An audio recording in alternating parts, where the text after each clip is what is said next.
Good morning students. हम 12th class में पढ़ रहे थे पॉलिटिकल साइंस। आज हम पढ़ेंगे न्यू चैप्टर लेसन 3 संघवाद। संघवाद से रिलेटिव कुछ बातें मैं आपको बताना चाहूँगा। सबसे पहले बच्चों, संघवाद क्या है? बच्चों, हमारी सत्ता, हमारी शक्तियाँ, जैसे राष्ट्रपति की शक्तियाँ, प्रधानमंत्री की शक्तियाँ, मंत्रियों की शक्तियाँ, सत्ता के वितरण के स्थानों पर अपनाई जाने वाली शासन प्रणाली, इनके स्थान पर जो शासन प्रणाली अपनाई जाती है वह संघवाद है। उसमें हम सबसे पहले पढ़ेंगे राज्यसभा। राज्यसभा यह भारत की राष्ट्रीय विधायिका है। विधान संबंधी कार्य राज्यसभा के अंतर्गत होते हैं।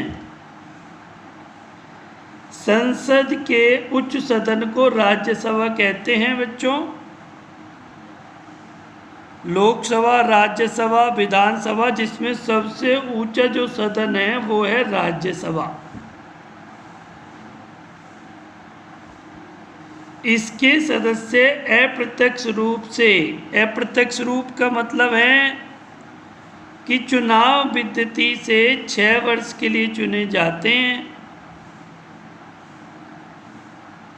तथा ये स्थायी सदन होता है। यह स्थायी सदन नहीं होता, यह स्थायी सदन होता है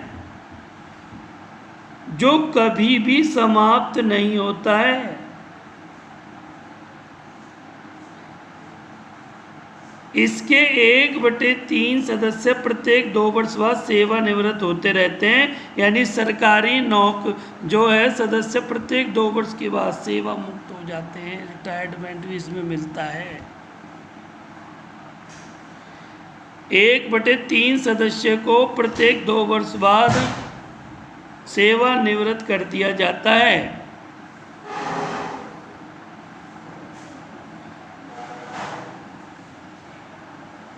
तो बच्चों, संसद भारत की केंद्रीय व्यवस्थापिका को कहा जाता है।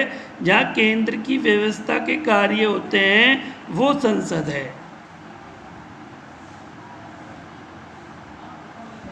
संसद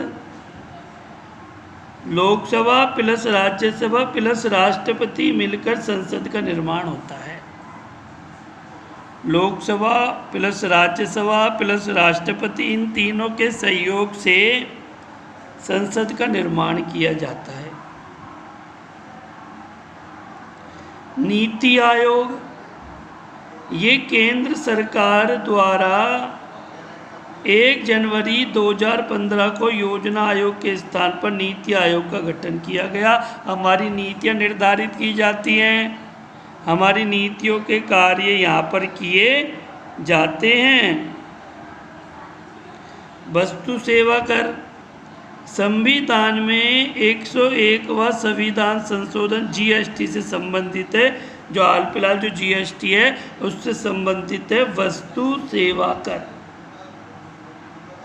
ये सारी चीज़ें इसके अंतर्गत आती हैं। यहाँ तक आपको बच्चों पढ़ना है, ध्यान देना है और इसको याद करना है। धन्यवाद।